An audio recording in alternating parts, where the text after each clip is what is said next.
सहनावतु सहनौ भुनक्तु सह वीर्यङ्करवावहै तेजस्विनावधीतमस्तु मा विद्विषावहै। ॐ शान्ति शान्ति शान्तिः। ॐ पूर्णमदः पूर्णमिदं पूर्णात् पूर्णमुदच्यते पूर्णस्य पूर्णमादाय पूर्णमेवावशिष्यते। ॐ शान्ति शान्ति शान्तिः। श्रुतिस्मृतिपुराणानाम् आलयं करुणालयं नमामि भगवत्पादं शङ्करं लोकशङ्करं शङ्करं शङ्कराचार्यं केशवं बादरायणं सूत्रभाष्यकृतौ वन्दे भगवन्तौ पुनः पुनः। ईश्वरो गुरुरात्मेति मूर्तिभेदविभागिने व्योमवद्व्याप्तदेहाय दक्षिणामूर्तये। ॐ पार्थाय प्रतिबोधितां भगवता नारायणेन स्वयं व्यासेन ग्रथितां पुराणमुनिना मध्ये महाभारतम् अद्वैतामृतवर्षिणीं भगवतीम् अष्टादशाध्यायिनीम् अम्ब त्वामनुसन्दधामि भगवद्गीते भवद्वेषिणीम्। यं ब्रह्मा वरुणेन्द्ररुद्रमरुतः स्तुन्वन्ति दिव्यैस्तवैः वेदैः साङ्गपदक्रमोपनिषदैः गायन्ति यं सामगाः। ध्यानावस्थिततद्गतेन मनसा पश्यन्ति यं योगिनः यस्यान्तन्न विदुःसुरासुरगणाः देवाय तस्मै नमः।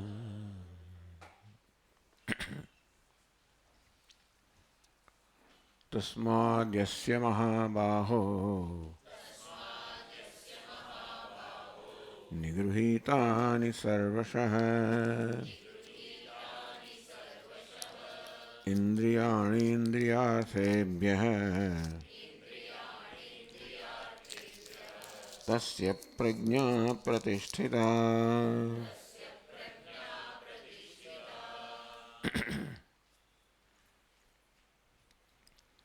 तस्माद्यस्य इंद्रियाणि इंद्रियार्थेभ्यः सर्वशः निगृहीतानि। हे महाबाहु, જે મહાપુરુષની બધી જ ઇન્દ્રિયો પોતાના વિષયોમાંથી ખેંચી લેવામાં આવી છે, અર્થાત ઇન્દ્રિયોમાં વિષયો કોઈ પ્રકારનું આકર્ષણ જન્માવી શકતા નથી. એટલે ખેંચીને તમે ઇન્દ્રિયો નિગ્રહમાં રાખો, પણ ઇન્દ્રિયની અંદર વિષય મળવાનું આકર્ષણ હોય તો એ ક્યારેક પાછી જતી રહેવાની છે, તો તમે સ્થિર ના થઈ શકો. જ્યાં સુધી તમારું નિયંત્રણ હોય ત્યાં સુધી અંતર્મુખતા હોય, વળી પાછું નિયંત્રણ થોડું ઓછું થાય, પાછી ઇન્દ્રિયો ભાગી ગઈ કે મન ભાગી ગયું. એટલે વાસ્તવમાં તો મનમાંથી બધા પ્રકારની કામનાઓ કે ઇન્દ્રિયો વિષયો પ્રત્યેની કઈ પ્રકારની આસક્તિ દૂર થઈ જવી જોઈએ. તો જ જ્ઞાન થાય, અને જ્ઞાન થયું તો તે થાય જ. તસ્ય પ્રજ્ઞા પ્રતિષ્ઠિતા, એવા મહાપુરુષની પ્રજ્ઞા કે જ્ઞાન પ્રતિષ્ઠિત થાય, એ જ્ઞાન નિષ્ઠ બને. આગળ 69 શ્લોકમાં ભાષ્યકારે કહ્યું, યોયમ લૌકિક વૈદિકસ્ય વ્યવહાર સમુત્પન્ન વિવેક જ્ઞાનસ્ય સ્થિતપ્રજ્ઞસ્ય અવિદ્યા કાર્યત્વાદ અવિદ્યાનિવૃત્તૌ નિવર્તતે યોયમ. એટલે કે જે કોઈ આ લૌકિક અને વૈદિક વ્યવહાર છે, લૌકિક વ્યવહાર રોજબરોજનું કામ કરવું, વૈદિક વ્યવહાર અગ્નિહોત્ર આદિ કર્મ કરવું, અર્થાત વેદમાં જે આજ્ઞા કરવામાં આવી છે એનું પાલન કરવું એ વૈદિક વ્યવહાર છે. અને સામાન્ય લોકની અંદર જે વ્યવહાર કરવાનો હોય છે લૌકિક વ્યવહાર છે, બંને પ્રકારના વ્યવહાર આપણે કરતા હોઈએ છીએ, એ બધા પ્રકારનું કર્મ જે આપણે કરીએ છીએ એ બધાનો સમાવેશ આમાં થઈ જાય. સમુત્પન્ન વિવેક વિજ્ઞાનસ્ય સ્થિતપ્રજ્ઞસ્ય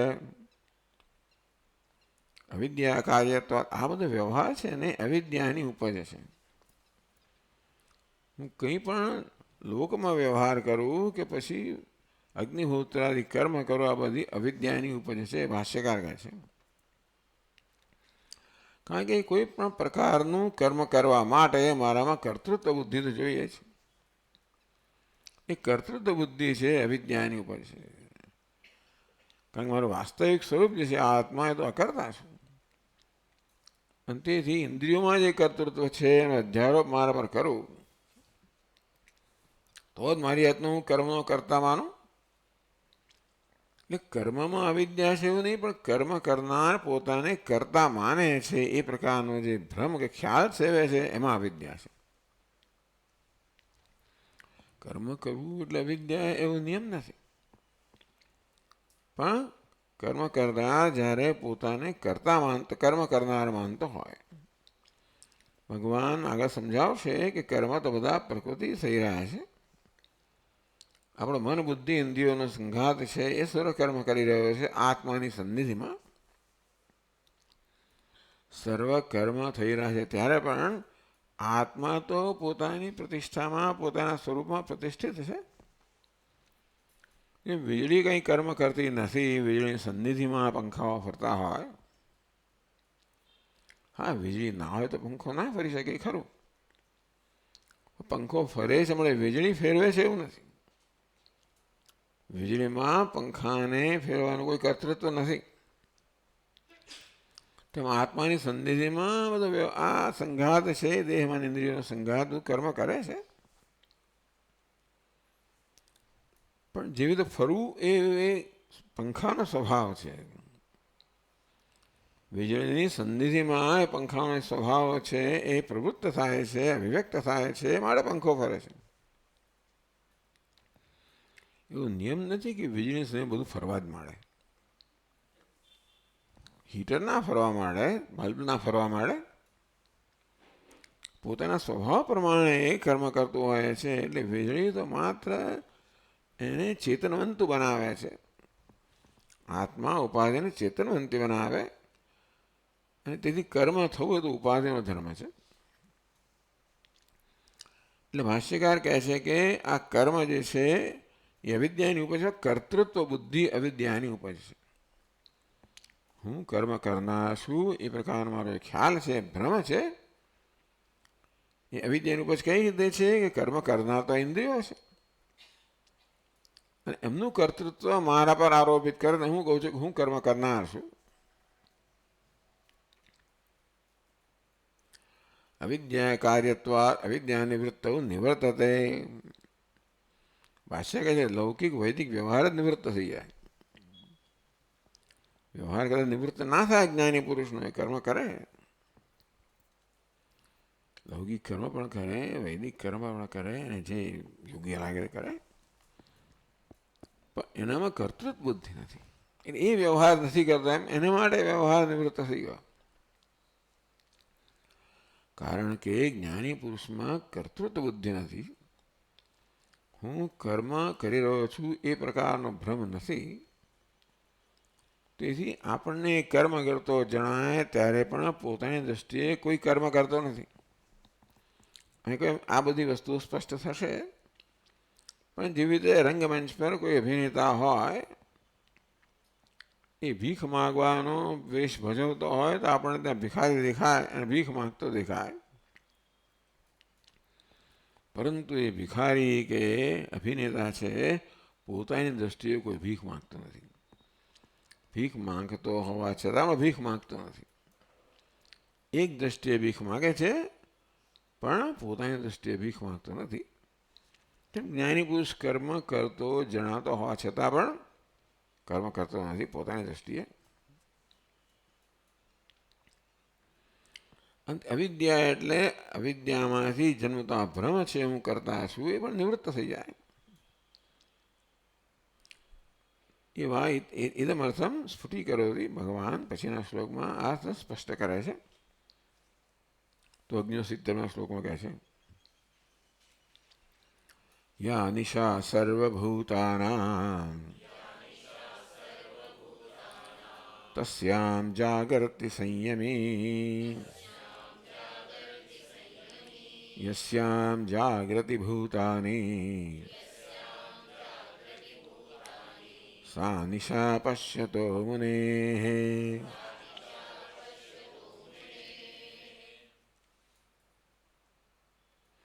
આનો અર્થ કરવામાં આવ્યો કે જ્ઞાની પુરુષ કોઈ કર્મ કરતો નથી, કર્મ બધું અજ્ઞાની મનુષ્ય કરે છે, એવો અર્થ આમાંથી થઈ શકે. આમ તો અજ્ઞાની અને જ્ઞાનીની સ્થિતિનું વર્ણન કરવામાં આવ્યું. યા નિશા સર્વભૂતાનામ, જે બધા અજ્ઞાની પુરુષો માટે નિશા છે, રાત્રિ છે.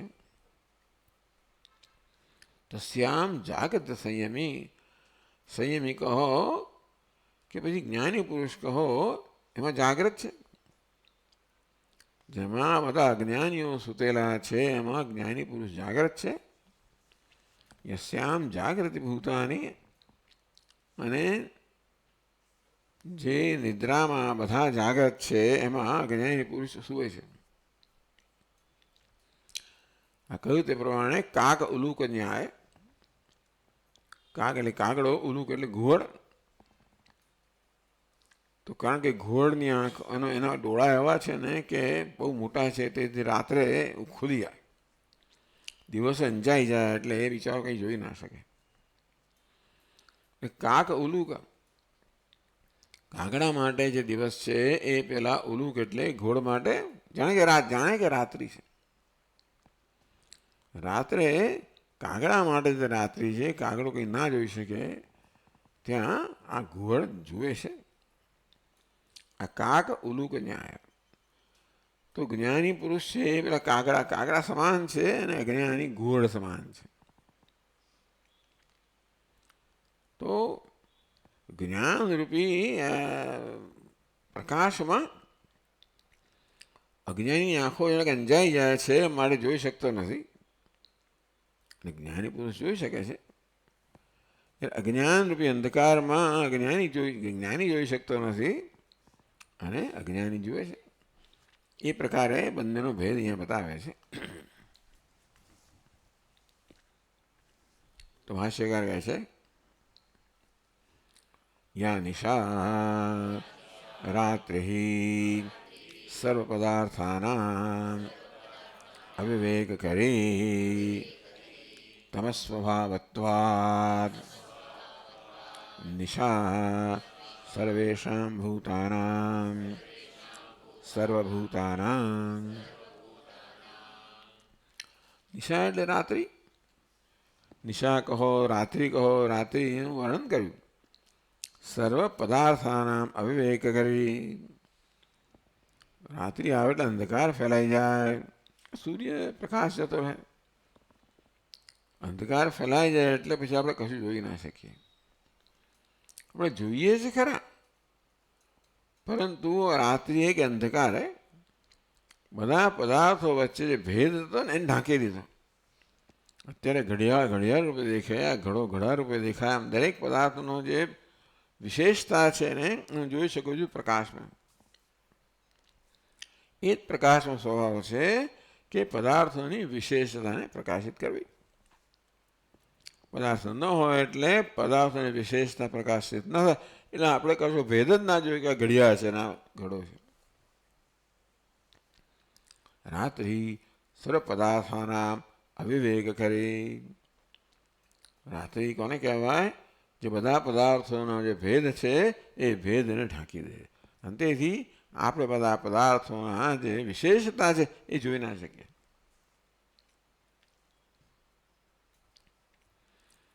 સ્વભાવત્વાદ નિશા સર્વેષાં ભૂતાનામ, સર્વભૂતાનામ શબ્દનું વ્યાખ્યા કરે છે. સર્વેષાં ભૂતાનામ, સર્વભૂતાનામ, બધા જ પ્રાણીઓ માટે આ રાત્રિ છે, જ્યાં પદાર્થોની વિશેષતા છે એને જોઈ શકાતી નથી.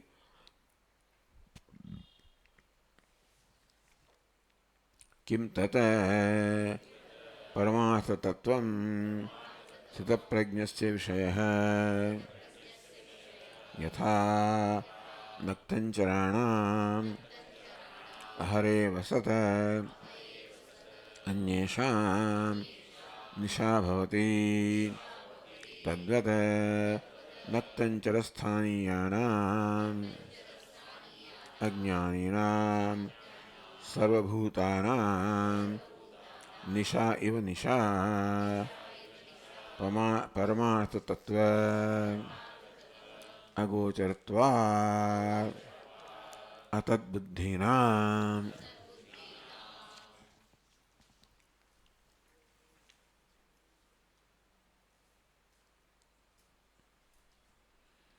यथा नक्तञ्चराणाम् अहरेव सत् अन्येषां निशा भवति. नक्तञ्चर रात्रे विचरण करनार.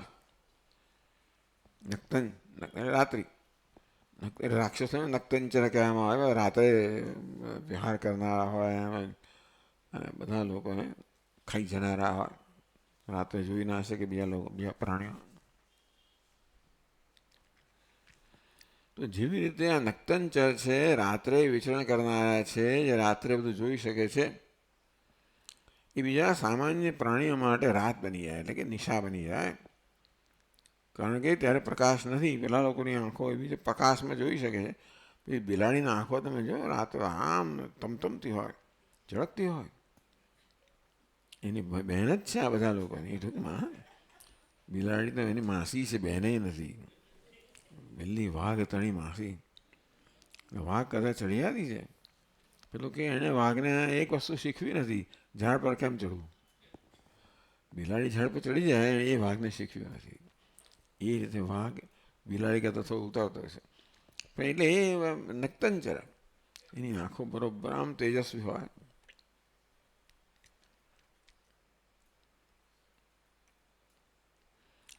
કિમ તત્ પરમાર્થ તત્વમ સત્પ્રજ્ઞસ્ય વિષય.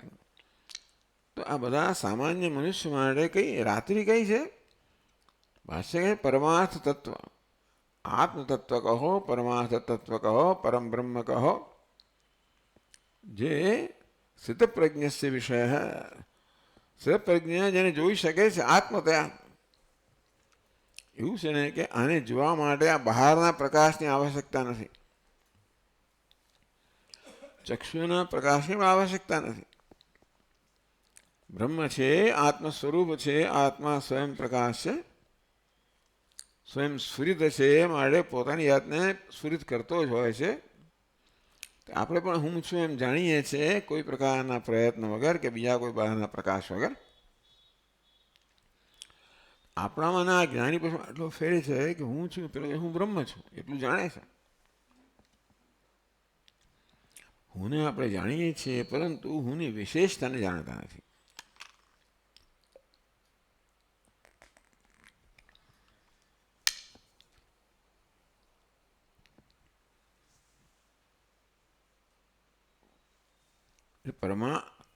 પોતે જ પરમાર્થ તત્વ છે. પછી હું છે એ જ પરમાત્મા છે.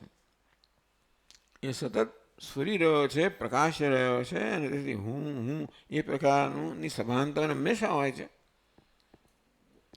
પણ અજ્ઞાનને કારણે ઉપાધિને આપણે અહમ માનીએ માટે એનું બ્રહ્મપણું મને પ્રકાશિત થતું નથી. જાણે કે એશ સર્વેષુ ભૂતેષુ ગૂઢોત્માન પ્રકાશતે.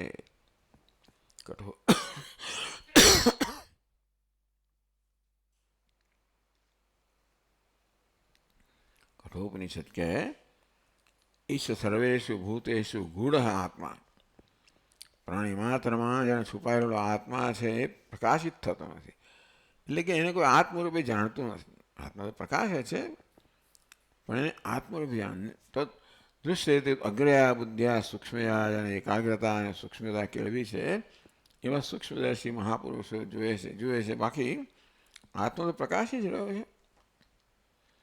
પણ જેની બુદ્ધિ બહિર્મુખ છે એ આને જોઈ શકતું નથી. જાણે કે ઓળખી શકતો નથી.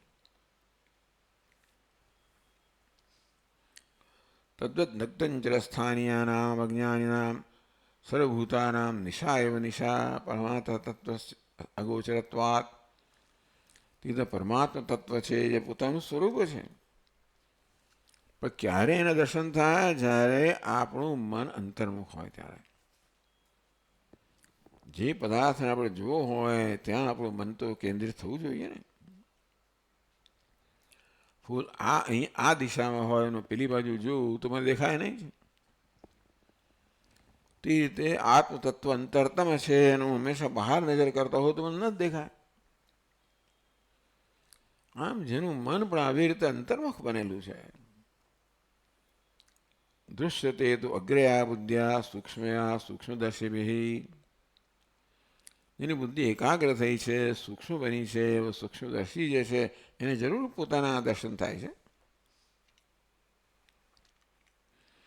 સ્થિત પ્રજ્ઞને આ પ્રકારે એવું છે કે આત્માને આપણે પ્રકાશિત કરવો પડે. આત્મા સતત પ્રકાશી રહ્યો જ છે. માત્ર જોવાની જ જરૂર છે, જાણવાની જ જરૂર છે. એને સ્થિત પ્રજ્ઞ જાણે છે, અજ્ઞાની જાણતો નથી. બાકી તો એ વસ્તુ એની જ છે. એટલે સ્વપ્રકાશ પદાર્થને જાણવા માટે કોઈ પ્રયત્નની આવશ્યકતા નથી.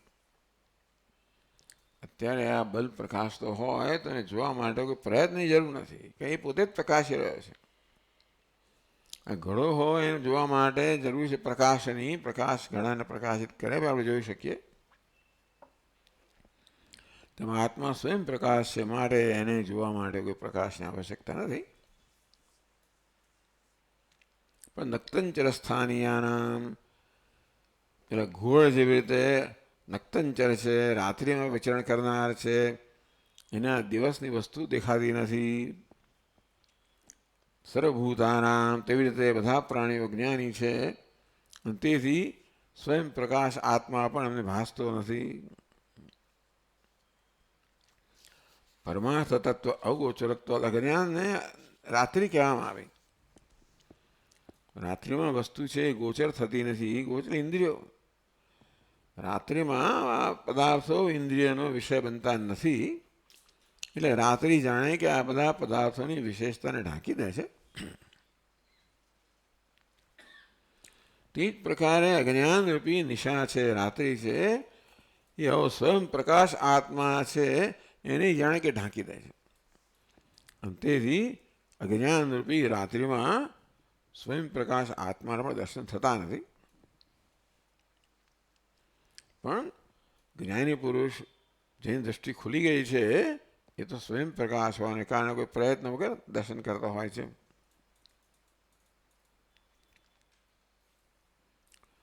તસ્યામ પરમાર્થ તત્વલક્ષણાયામ અજ્ઞાન નિદ્રાયાઃ પ્રબુદ્ધઃ જાગર્તિ સંયમી સંયમવાન जितेन्द्रियः योगी इत्यर्थः. तस्यां परमार्थ तत्वलक्षणायां अज्ञान निद्रायाः प्रबुद्धः. અજ્ઞાન રૂપી નિદ્રામાંથી પ્રબુદ્ધ જાગ્રત જાગી ગયો છે એવો જ્ઞાની પુરુષ પરમાર્થ તત્વ લક્ષણાયામ, તો અજ્ઞાની પુરુષ પણ નિદ્રા છે. કે પરમાર્થ તત્વ સ્વયં પ્રકાશ છે, અજ્ઞાની પુરુષ પણ નિદ્રા છે, જેમાં જ્ઞાની પુરુષ જાગે છે. અહીંયા જ્ઞાની વડે સંયમી શબ્દ વાપરવામાં આવ્યો. સંયમી સંયમવાન, સંયમ ધરાવનારને સંયમી કહેવામાં આવ્યો. જીતેન્દ્રિય યોગી ઇત્યર્થ. સંયમ ધરાવનાર એટલે આત્મા પર સંયમ ધરાવનાર, એટલે પોતાની મન બુદ્ધિ ઇન્દ્રિયો સર્વ પર સંયમ ધરાવનાર યોગી. એક જ વસ્તુ છે કે જ્ઞાની પુરુષે આ ઇન્દ્રિયો કે મન બુદ્ધિ પર સંયમ રાખવા માટે કોઈ પ્રયત્ન કરવો પડતો નથી. સંયમ એનો સ્વભાવ થઈ ગયો. કેમ? કારણ કે ઇન્દ્રિયોને બહાર જવાની જરૂર જ નથી. આ ઇન્દ્રિયો છે, મન બુદ્ધિ જે જુએ ઈચ્છે છે એને અંદર પ્રાપ્ત ન થાય તો હંમેશા બહાર જતી રહે. પછી અંદર જ જેના આનંદ સુખ પ્રાપ્ત થાય છે એની ઇન્દ્રિય કે મનને બહાર જવાની આવશ્યકતા જ નથી. આમ બહાર ભાગવું જેનો સ્વભાવ છે એને પકડીને અંદર રાખવી પડે, તો સંયમ કરવો પડે. બહાર ભાગે નહીં તો મને કોઈ પ્રયત્ન નથી કરવો પડતો. એટલે ભલે આને સંયમી કયો, સંયમવાન જીતેન્દ્રિય યોગી ઇત્યર્થ. પણ આપણે એમ માનીએ કે યોગી એટલે કોઈ પ્રયત્નપૂર્વક પોતાની ઇન્દ્રિયોને કાબૂમાં, તો કોઈ પ્રયત્ન નથી. ઇન્દ્રિયો સ્વયં પ્રસન્ન છે. ઉપનિષદમાં કહે સાંજ પડે ને બધા પક્ષીઓ જેવી રીતે ખૂબ આનંદથી પોતાના માળામાં પાછા આવે, તે પ્રકારે બધી ઇન્દ્રિયો આનંદથી બધી અંતર્મુખ બની જાય છે. અને તેથી ઇન્દ્રિયોને અંતર્મુખ રાખવા માટે કોઈ પ્રયત્ન નથી. ઇન્દ્રિયોને એટલે કે મનને જે જોઈતી હોય એ આનંદને અંતરથી મળતો હોય તો પછી એમને બહાર જવાની જરૂર જ નથી. એટલે એવું નથી કે ઇન્દ્રિયોને અંતર્મુખ રાખવા પ્રયત્ન કરવો પડે. ઇન્દ્રિયો સ્વયં પોતાની ઈચ્છાથી જ અંતર્મુખ છે. નહીં તમારે આખો દિવસ પકડી રાખવી પડે. બહાર રમવા જેવું છે ને તમારે એને વાંચવા બેસાડવો છે. જરાક આમ કરીને ભાગી ગયો, ભાઈ પકડીને લાવો, પાછો બેસાડો, પાછો ભાગ્યો. એમ ઇન્દ્રિયો આ પ્રકારે સતત એની સંઘર્ષ કરવાનો હોય તો પછી એ સંયમી ના કહેવાય. ભલે સંયમ કરનારવાનો પ્રયત્ન કરે છે, સંયમ એટલે પ્રયત્ન વગર જ જે બધો સંયમ કરે છે, એટલે કે ઇન્દ્રિયો એને અનુકૂળ છે. પેલો બહાર દોડભાગ કરતો હોય કારણ કે એને ત્યાં આનંદ મળે છે, એવો અને અંદર મળતો હોય, કદાચ ભૂલથી કદાચ વાંચવાથી મળતો હોય. કોઈ બાળકને સ્કૂલની ચોપડીઓ વાંચે આનંદ મળતો એવું બહુ દુર્લભ છે, પણ ધારો કે મળતો હોય તો પછી એને બહાર ભાગવાની જરૂર નથી.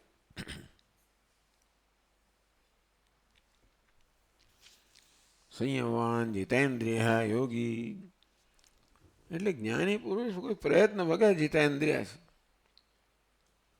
એમની ઇન્દ્રિયો જે શોધી રહી છે એ બધું એમને પોતાનામાં જ પ્રાપ્ત થાય છે. ઇન્દ્રિયો બહાર ભાગવાનો પ્રયત્ન કરતી હોય ને પકડીને અંદર બેસાડો એ સંયમ છે, પ્રયત્ન છે. પણ ઇન્દ્રિયો જે શોધી રહી છે એમને અંદર જ પ્રાપ્ત થતું હોય તો એમને બહાર ભાગવાની જરૂર જ નથી. એ રીતે સંયમી, સંયમવાન, સંયમ ધરાવનાર, કેવી રીતે જીતેન્દ્રિય, ઇન્દ્રિયો મન બુદ્ધિ બધા પર વિજય પ્રાપ્ત કર્યો છે. યોગી ઇત્યર્થ. યોગીનું આવું વર્ણન છે. યોગ ચિત્તવૃત્તિ નિરોધ. ચિત્તવૃત્તિઓ બધી નિરુદ્ધ થઈ ગઈ છે, એટલે કે ચિત્તવૃત્તિ ઉઠતી જ નથી. એ અવસ્થા છે જેમાં યોગી પ્રયત્ન કરવાનો હોતો નથી. ખૂબ બધા અભ્યાસને કારણે એની ઇન્દ્રિયો, એની વૃત્તિઓ બધી એકદમ શાંત થઈ ગઈ હોય છે. એ તો જાણે યોગ થયો. અહીં જ્ઞાનને કારણે આ યોગીનું મન પણ શાંત થઈ ગયું હોય છે.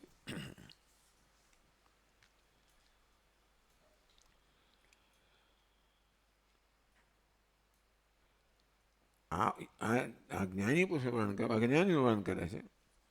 યસ્યામ જાગૃત ભૂતાની સા નિશા પશ્યતો મુને. જો બધા ભૂતો જાગ્રત છે અજ્ઞાની, એ જ્ઞાની માટે નિશા છે, રાત્રિ છે. અજ્ઞાની માટે જે નિશા રાત્રિ છે એ જ્ઞાની માટે દિવસ છે, એ સમજાવ્યું. હવે અજ્ઞાની માટે જે દિવસ છે એ જ્ઞાની માટે રાત્રિ છે, કઈ રીતે એક સમજાવે છે.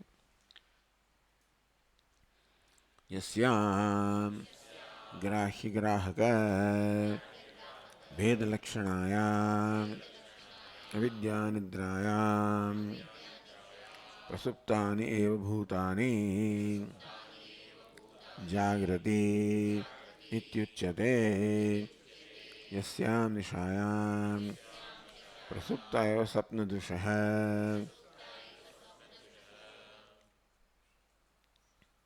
સા નિશા અવિદ્યારૂપત્વાत् પરમાર્થતત્વં પશ્યતઃ મુનેઃ.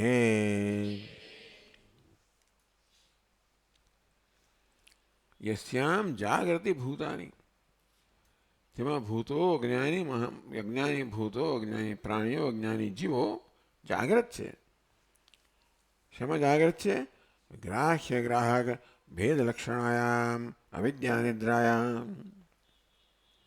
અત્યારે અવિદ્યા નિદ્રા છે, ભલે દિવસ અત્યારે અમે રાત્રિ છે, પણ સૂર્યપ્રકાશ તો તોય પણ જે આત્મતત્વથી જે જ્ઞાત છે, જેને જ્ઞાન નથી એ તો રાત્રિમાં જ છે.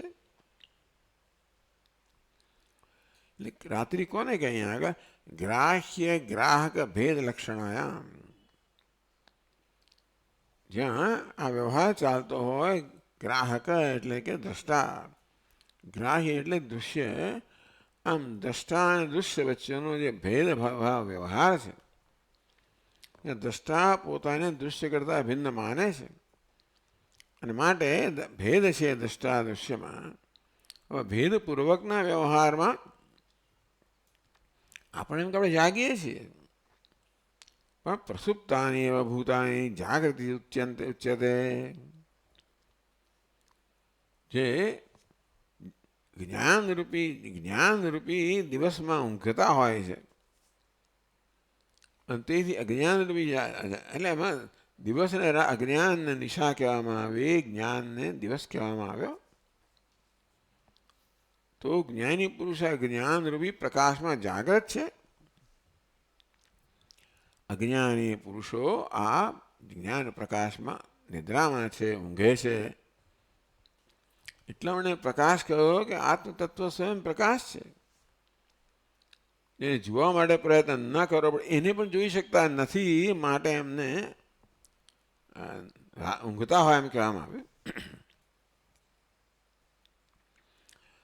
હવે આમ તો આપણે બહુ પ્રવૃત્ત છીએ ને, બોલીએ છીએ, ચાલીએ છીએ, ખાઈએ છીએ, તો ઊંઘતા કેવી રીતે કહેવાય? અજ્ઞાની પુરુષને તો નિદ્રામાં કેમ કહો છો? બધો વ્યવહાર તો કરતા હોય છે. તો કહે છે પ્રસુપ્તા નિશાયામ પ્રસુપ્તા એવ સ્વપ્ન દૃશ્ય. રાત્રે પણ માણસ વ્યવહાર કરતો હોય છે, ખબર છે તમને? રાત્રે ક્યારે વ્યવહાર કરે? સ્વપ્નમાં.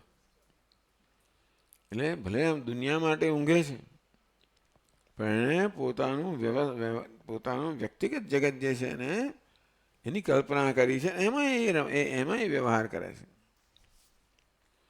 એ પોતાની દ્રષ્ટિએ જાગે છે. સ્વપ્નમાં વ્યવહાર કરનાર વ્યક્તિ પોતાની દ્રષ્ટિએ જાગે છે, બહારથી જોનાર માટે ઊંઘે છે, પોતાની દ્રષ્ટિએ જાગે છે. હવે જાગે છે કે ઊંઘે છે? કઈ દ્રષ્ટિ? પોતાની દ્રષ્ટિએ જાગે છે, પણ જાગનારની દ્રષ્ટિએ ઊંઘે છે. અજ્ઞાની પુરુષો પણ સ્વપ્નની જેમ વ્યવહાર કરે. આ બધા સ્વપ્નમાં આ બધી વસ્તુઓની કલ્પના થતી હોય છે. એટલે સ્વપ્નનું દૃષ્ટાંત આપ્યું કે સ્વપ્ન જેમ કલ્પનાનું જગત છે, એટલા જ માટે કે જાગીએ ત્યારે કશું હોતું નથી. સ્વપ્નનું જગત છે જ્યાંથી પ્રગટ થયું ત્યાં વળી પાછું વિરામ પામે છે, લય પામે છે. આ જગત પણ જ્યાંથી પ્રગટ થયું ત્યાં આગળ લય પામી જાય. શેને કોને માટે? જે અવિદ્યા નિદ્રામાંથી જાગૃત થયેલો છે મહાપુરુષ માટે. આપણે જેને જાગૃત કહીએ છીએ કે આપણે લોકો ધારો કે આ જ્ઞાનરૂપી નિદ્રામાં આપણે સ્વપ્ન જોઈ રહ્યા છે. ચાલો ઈશ્વરનું સ્વપ્ન કહો કે, પણ સ્વપ્ન એટલે મનની કલ્પના. આ જાગ્રત જગત ઈશ્વરની કલ્પના હોય કે પછી આપણી કલ્પના હોય. સ્વપ્નનું જગત છે વ્યક્તિની કલ્પના છે, આ જાગ્રત જગત છે ઈશ્વરની કલ્પના. પણ કલ્પના તો ખરી જ ને. કલ્પના એ અજ્ઞાનમાંથી જ જન્મેલી છે. નથી વસ્તુ જુઓ છો તમે કલ્પનામાં.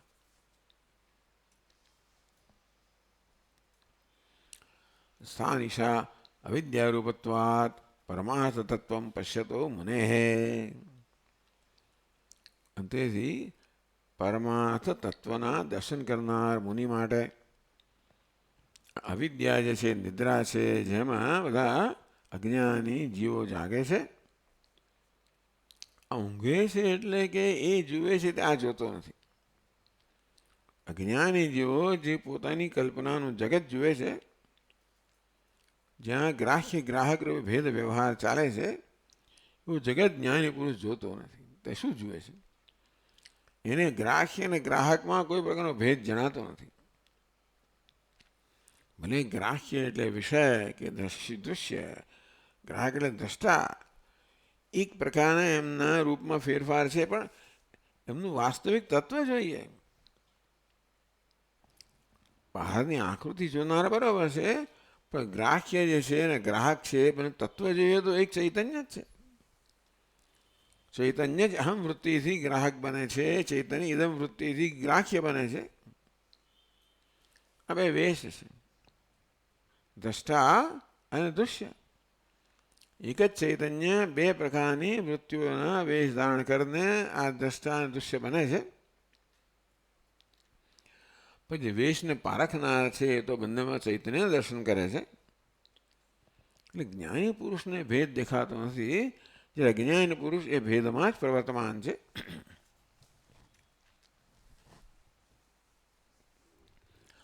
આ પ્રકારે જ્ઞાની અને અજ્ઞાની દ્રષ્ટિનું બહુ સુંદર રીતે ભગવાને વર્ણન કર્યું અહીંયા આગળ દૃષ્ટાંત આપીને. જો ભાષ્યકાર હવે આ શ્લોકનો કેવો ઉપયોગ કરે છે, એટલે એમાંથી શું બોધ લે છે? ભાષ્યકાર આ શ્લોકમાંથી કંઈક તમારું પોતાનું શું એજન્ડા છે, તમારું શું પ્રયોજન જેને બહાર રાખે છે.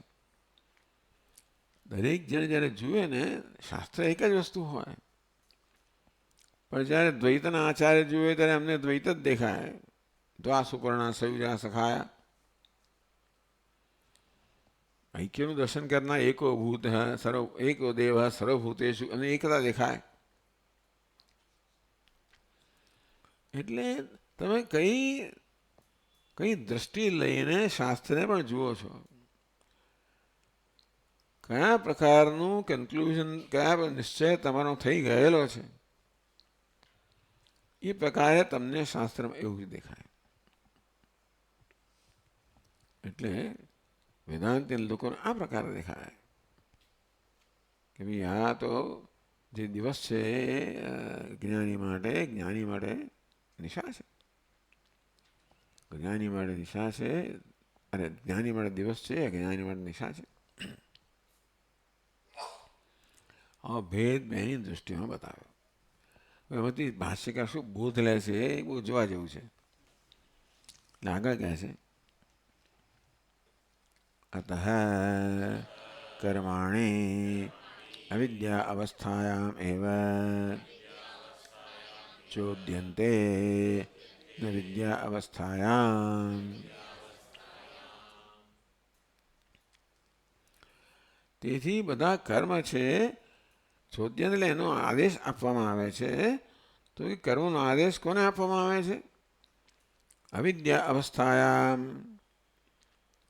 જે અવિદ્યા અવસ્થામાં છે, અર્થાત જે પરમાર્થ તત્વથી ઊંઘે છે, અજ્ઞાન નિદ્રામાં જે જાગે છે, એવા અજ્ઞાની અવિવેકી પુરુષો માટે જ શાસ્ત્ર કર્મનું વિધાન કરે છે.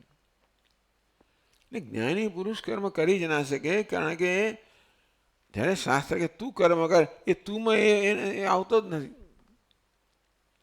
શાસ્ત્ર જેનો ઉદ્દેશ્યને કહે છે આમ જુએ છે, કારણ કે એને લાગુ પડતું જ નથી.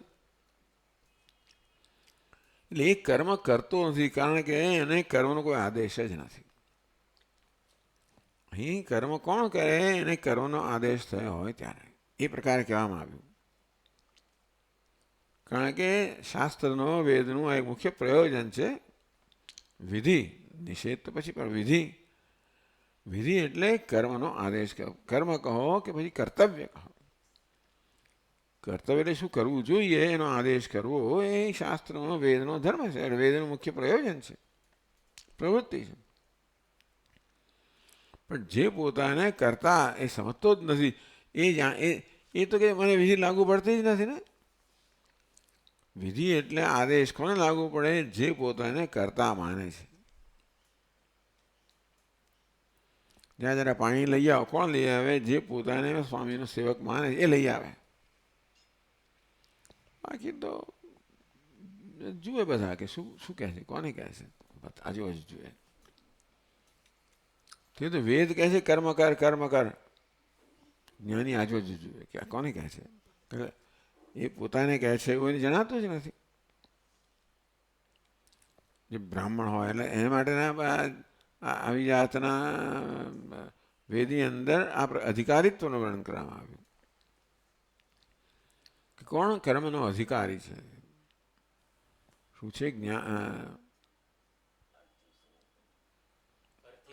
અર્થી સમર્થ અપર્યુદસ્ત. જે અર્થી છે એટલે કે જે ઈચ્છા ધરાવનાર છે. કર્મ કોણ કરે? કર્મથી પ્રાપ્ત થતા ફળની ઈચ્છા ધરાવનાર. બીજું એમાં શું હોવું જોઈએ? સમર્થ એટલે કે કર્મ કરવાનું સામર્થ્ય એટલે એની સામગ્રી હોવી જોઈએ. વિદ્વાન એટલે કે કર્મ કરવાનું જ્ઞાન હોવું જોઈએ. આટલી જરૂરિયાત છે કર્મ કરવા માટે. એ બીજું કારણો કુબળો ના હોવો જોઈએ. એટલે ટૂંકમાં એ પ્રકારે કર્મ માટેની એનામાં એનો અધિકાર હોવો જોઈએ, અધિકારિત્વ ન હોવું જોઈએ. તો એ કર્મ કરે તો પોતાને એ પ્રકારે જોતો જ નથી. અર્થી અર્થાત જેને કંઈ પ્રાપ્ત કરવાની ઈચ્છા છે જ નહીં. સમર્થ એટલે જે ટૂંકમાં જે ધન સંપત્તિ ધરાવતો જ નથી. એટલે કર્મ કરવા માટે જે પ્રકારની દ્રષ્ટિ પોતાને માટે હોવી જોઈએ એ જેને છે નહીં. અને માટે કર્મ કરવાનો આદેશ મને થયો મને લાગતું જ નથી ને. એટલે ભાષ્યકાર કહે છે અતઃ કર્માણી અવિદ્યાવસ્થાયામ એવ ચોદ્યંતે. ટૂંકમાં આ કર્મનો આદેશ જે કરવામાં આવે છે એનો પ્રતિભાવ કોણ દર્શાવે છે? અજ્ઞાની છે, જે પોતાને કરતા માને છે. અને તેથી જે પોતાને જરૂરિયાતવાળો માને છે અને જેને જરૂરિયાત છે અને કર્મ દ્વારા જે જરૂરિયાત પૂરી કરવા માગે છે એ જેમ માને કે આ કર્મનો આદેશ મને થયો છે. ને વિદ્યાવસ્થાયામ, વિદ્યા અવસ્થામાં તો જ્ઞાની પોતાને પૂર્ણ જાણે છે, સર્વ જરૂરિયાતથી રહિત માને છે કે જાણે છે. અને માટે કર્મ છે ને મારે કંઈક પ્રાપ્ત કરે, અપ્રાપ્તની પ્રાપ્તિ માટે કર્મ છે કે પ્રાપ્તના રક્ષણ માટે કર્મ છે. એને તો પૂર્ણતામાં અપ્રાપ્ત નામની વસ્તુ જ નથી. એટલે અપ્રાપ્તની પ્રાપ્તિ એવું પોતાને જણાતું જ નથી. અને પૂર્ણતા એવું છે કે સ્વભાવ છે મને તો જઈ જ ના શકે, એટલે રક્ષણની પણ આવશ્યકતા નથી. એટલે કર્મથી જે સિદ્ધ થઈ શકે એવી કોઈ જરૂરિયાત વગરનો આ જ્ઞાની છે. અને તેથી આ ચોદના એટલે કે જે આદેશ શાસ્ત્ર દ્વારા થાય છે એ પોતાને થતો હોય એવું જ્ઞાની જણાતું જ નથી. ન વિદ્યાવસ્થાયામ વિદ્યાયામી સત્યામ ઉદિતે સવિતરી સારણમેવ તમઃ પ્રણાશમ ઉપગચ્છતિ. વાંચ્યું આપણે? અચ્છા, કહે છે વિદ્યાયામ હિ સત્યામ ઉદિતે સવિતરી સારમ ઇવ તમઃ પ્રણાશમ ઉપગચ્છતિ અવિદ્યા. વિદ્યાયામી સત્યામ વિદ્યાયામી સત્યામ, જ્યારે જ્ઞાન જ્યારે છે ત્યારે ઉદિતે સવિતરી સારવર્મ એવા સૂર્યનો ઉદય થાય ત્યારે જેવી રીતે રાત્રિ અંધકાર નષ્ટ થઈ જાય તેવી રીતે આ વિદ્યાનો જ્ઞાન ઉદય થાય ત્યારે અજ્ઞાન અંધકાર નષ્ટ થઈ જાય. સાથે સાથે અજ્ઞાનથી જન્મેલા ભ્રમનો પણ નાશ થઈ જાય. એ પોતાના કર્તૃત્વ એટલે પોતે અર્થી છે, જરૂરિયાતવાળો છે, એ બધી વસ્તુ એ પ્રકારના ભ્રમનો પણ નાશ થઈ જાય.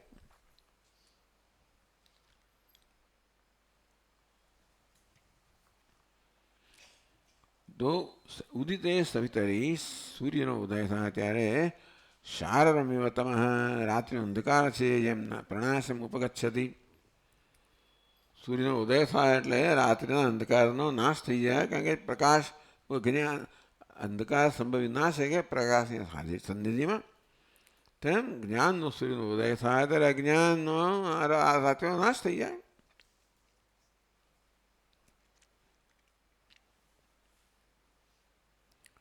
હવે ભાષ્યકાર આમાંથી શું બોધ લેવાની વાત કરે છે? प्राग विद्या उत्पत्तेः अविद्या प्रमाण बुद्ध्या गृह्यमाणा क्रियाकारक फलभेद रूपा सती सर्वकर्म हेतुत्वं प्रतिपद्यते न अप्रमाण बुद्ध्या गृह्यमाणायाः कर्म हेतुत्व उपपत्तेः। प्राग विद्या उत्पत्ति है એટલે વિદ્યા ઉત્પત્તિ है प्राग વિદ્યાની ઉત્પત્તિ પહેલા એટલે વિદ્યારૂપી સૂર્યનો પ્રકાશ થાય પહેલા ઉદય થાય પહેલા પ્રમાણ બુદ્ધ્યા ગૃહ્યમાણા ક્રિયાકારક ફલભેદ રૂપા સતી ત્યારે રાત્રિ કેવી છે તો કે ક્રિયાકારક ફલભેદ રૂપા સતી તો પ્રમાણ બુદ્ધ્યા ગૃહ્યમાણા અવિદ્યા અજ્ઞાન છે અજ્ઞાન અંધકારની અંદર માણસ પોતાને જરૂરિયાતોળા માને છે અજ્ઞાન અંધકાર કોને કહેવાય જ્યારે ઉપાધિ છે એનો આરોપ આત્મા પર થતો હોય એટલે આત્માને ઉપાધિ જેવડો અલ્પ માનવામાં આવે અલ્પ માનવા એટલે આત્મા સંતોષ જન્મે અને માટે સંતોષ પ્રાપ્ત કરવા માટે કર્મ કરવું જ પડે તે વખતે તો કર્મ કરવાની જે રીત હોય બધી આપણે સાચી જ લાગે એ રીતે જ કરવું જોઈએ તને મારી જરૂરિયાત મને સાચી લાગે હું ઊણો છું અધૂરો છું અને જરૂરિયાતવાળો છું અવિદ્યા મારા માટે એ પ્રકારનો ભ્રમ ઉત્પન્ન કરે છે ઉપાધિની અલ્પતાને પોતાની અલ્પતા માનવામાં આવે અને જ્યારે પોતે અલ્પ છે ત્યારે એ અલ્પતાને આપણે સહન ના કરી શકીએ માટે મુક્ત થવા માટે પ્રયત્ન કરવો જ પડે નમ કર્મ એટલે જ્યાં સુધી અજ્ઞાન વિદ્યાની ઉત્પત્તિ થઈ નથી વિદ્યારૂપી સૂર્યનો ઉદય થયો નથી ત્યાં સુધી અજ્ઞાનરૂપી નિશામાં રાત્રિમાં માણસ પોતાને અલ્પ માને છે જરૂરિયાતવાળા માને છે તેથી કર્મની જરૂરિયાતવાળા કર્મ કરવું જ પડે તો જ મારી જરૂરિયાત પૂરી થાય તો કર્મ કરવું હોય તો પછી શાસ્ત્ર એના માટે પ્રમાણ છે કર્મ કરવું જ હોય તો પછી કયું કર્મ કરવું તમારે કયું પ્રયોજન છે એ પ્રયોજન સિદ્ધ કરવા માટે કયું કર્મ કરવું કઈ સામગ્રી જોઈએ આ બધું આપણે શાસ્ત્રમાંથી પ્રાપ્ત થાય વ્યવહારની અંદર પણ આપણને આટલી આવક જોઈએ એના માટે કયા પ્રકારની નોકરી જોઈએ એ માટે ક્યાં શું કરવું પડે શું ભણવું પડે આ બધું આપણે નક્કી કરતા હોઈએ છીએ તેવી રીતે તે વખતે શાસ્ત્રમાં કહ્યું કે તારે આ જોઈતું તો આ કર્મ કર પેલું જોઈતું પેલું કર્મ કર એ પ્રકારનો આદેશ કે બોધ આપણે શાસ્ત્રમાંથી પ્રાપ્ત થતો હોય प्राग विद्या उत्पत्ते अविद्या प्रमाण बुद्ध्या गृह्यमाणा विद्याની ઉત્પત્તિ પહેલા અવિદ્યાને સાચી માનવામાં આવે એટલે હું જરૂરિયાતો સાચી રીતે માનતો હોઉં જ્યાં સુધી મને મારા સ્વરૂપનું જ્ઞાન નથી ત્યાં સુધી મારી અલ્પતાને હું સાચી જ માનતો હોઉં તેથી અલ્પતામાંથી જન્મનારી જરૂરિયાતો પણ સાચી બની જાય જરૂરિયાતને પૂરી કરવા માટે કર્મ છે એ પણ સાચું બની જાય કર્મને કરવા માટે સામગ્રી છે એ પણ જરૂરિયાતવાળી બની જાય આ બધી વસ્તુઓ કે મને પ્રમાણભૂત એટલે કે બધી સાચી જ બની જાય જ્યાં પોતાની અલ્પતા કે ઉણપ ને સાચી માનવામાં આવે છે ત્યાં પછી શાસ્ત્ર આ ઉણપ ધરાવનારા માનવી માટે કર્મનો આદેશ કરતું હોય છે શાસ્ત્ર કોને પણ આદેશ કરે છે અજ્ઞાની પુરુષ જે પોતાને ઊણો કે અલ્પ માને છે એને માટે તો ત્યાં સુધી બધી વસ્તુઓ પ્રમાણભૂત છે એટલે સાચી જ છે જ્યાં સુધી હું જરૂરિયાતવાળો છું ત્યાં સુધી આ કર્મ સાચું છે એની વડે આ સામગ્રી છે બધી વસ્તુ સત્ય માનવામાં આવે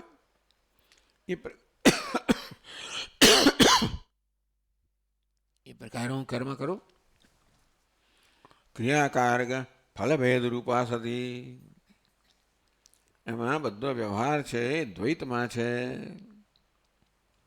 હું કોણ છું તો કે કર્મ કરનાર છું કરતા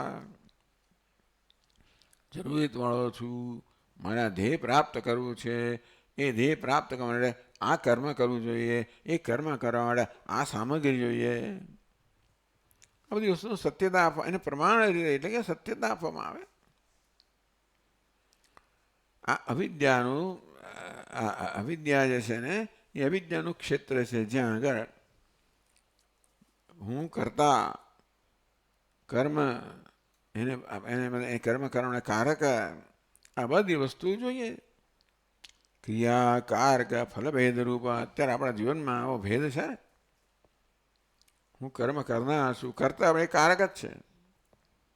હું કર્મ કરું એનું આ સાધન જોઈએ, બધી વિભક્તિઓ આવી જાય તો મુખ્ય ત્રણ હવે કર્મ અને કર્તા અને કર્મ અને કરણ. તો આ બધી વસ્તુઓ આપણા માટે ત્યાં સુધી સાચી છે.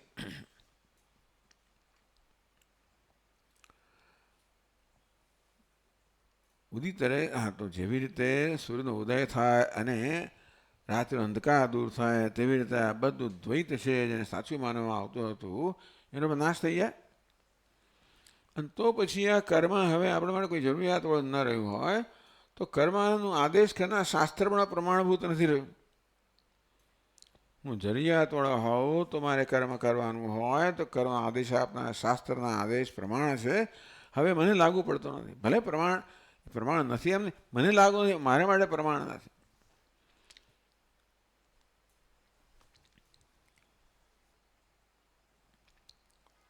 પ્રાગ વિદ્યા ઉત્પત્તિ અવિદ્યા પ્રમાણ બુદ્ધ્યા ગૃહ્યમાણા. જ્ઞાન ઉદય થાય પહેલાં અજ્ઞાનને સાચું માનવામાં આવે. ક્રિયાકારક ફલભેદ રૂપા સતી. અવિદ્યા શું કરે છે? આ બધા ભેદ ઉત્પન્ન કરે. આ કર્તા છે, કર્મ છે, કરણ છે, આ બધા પ્રકારના ભેદ ઉત્પન્ન કરે. સર્વકર્મ હેતુત્વમ પ્રતિપદ્યતે. આ પ્રકારે આત્મનું જ્ઞાન છે એ મૂળ બધા જ કર્મનું કારણ છે.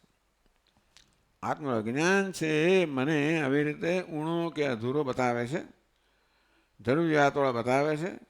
પેલા ધ્યેયને મારા કરતાં ભિન્ન, આખી કોઈ ધ્યેયમાંથી ભિન્ન જ નથી.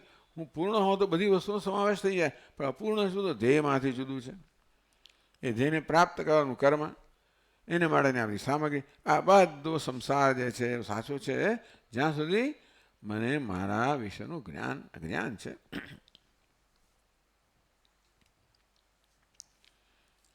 અંતેથી અવિદ્યા જે છે, અજ્ઞાન જે છે, જે આ બધો ભ્રમ ઉત્પન્ન કરે છે એ ત્યાં સુધી કેવું છે? પ્રમાણભૂત છે, એટલે સાચું છે.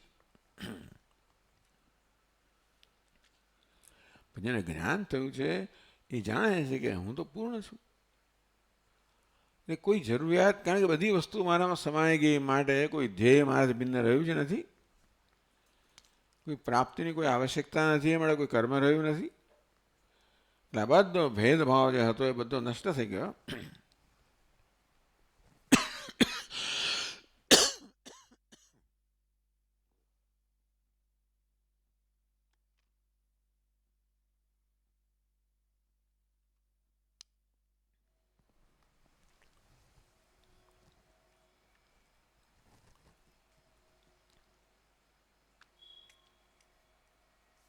ન પ્રમાણ બુદ્ધ્યા ગૃહ્યમાણાયા કર્મ હેતુ તો ઉપત્તિ. હવે જ્યારે હું આદેશ છે તો આ કર, પેલું કર, એવું પ્રમાણ રહ્યું નથી. કારણ કે મારે કોઈ કરવાનું નથી, મારી કોઈ જરૂરિયાત નથી, કોઈ કર્મ કરવાનું નથી. એટલે કર્મનો આદેશ છે એ બધા વાક્યો મારા પ્રમાણભૂત રહ્યા નથી. અને તેથી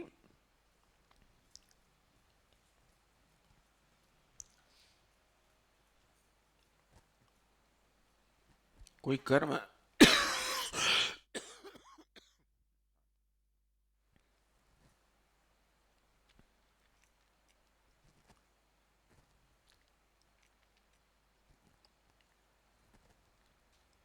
પહેલાં અવિદ્યા સર્વ કર્મ હેતુત્વ પ્રતિપદ્યતે. હવે તો અવિદ્યા છે નહીં માટે કોઈ કર્મનું કારણ જ રહ્યું નથી. પેલું ઉણપ રહી નથી, પણ ઉણપ દૂર કરવા માટે કર્મ રહ્યું નથી. કર્મ ના હોય તો એના માટેના જે સામગ્રી છે એની કોઈ સત્યતા રહી નથી. એટલે અવિદ્યાને કારણે જ્યારે મારી જાતને ઊણો માનતો હતો ત્યાં બધી વસ્તુ સાચી હતી, પ્રમાણભૂત હતી, કારણ કે મારા માટે ઉણપ પણ સાચી છે, માટે એવું દેર કરનારું કર્મ પણ સાચું છે, એના માટેની સામગ્રી પણ સાચી છે, એ બધું સાચું હતું, પ્રમાણભૂત હતું. એ ન રહ્યું હોય ત્યારે હવે કોઈ પ્રમાણભૂત રહ્યું નથી. પછી આપણે આગળ જોઈશું. ઓમ પૂર્ણમદઃ પૂર્ણમિદં પૂર્ણાત પૂર્ણમુદચ્યતે પૂર્ણસ્ય પૂર્ણમાદાય પૂર્ણમેવાવશિષ્યતે. ઓમ શાંતિ શાંતિ શાંતિ. શંકરાચાર્યં કેશવં બાદરાયણં सूत्रभाष्यकृतौ वन्दे भगवन्तौ पुनः पुनः. ईश्वरो गुरुरात्मेति मूर्तिभेदविभागिने व्योमवद्व्याप्तदेहाय दक्षिणामूर्तये नमः. ॐ शान्ति शान्ति शान्तिः. हरिः ॐ. श्रीगुरुभ्यो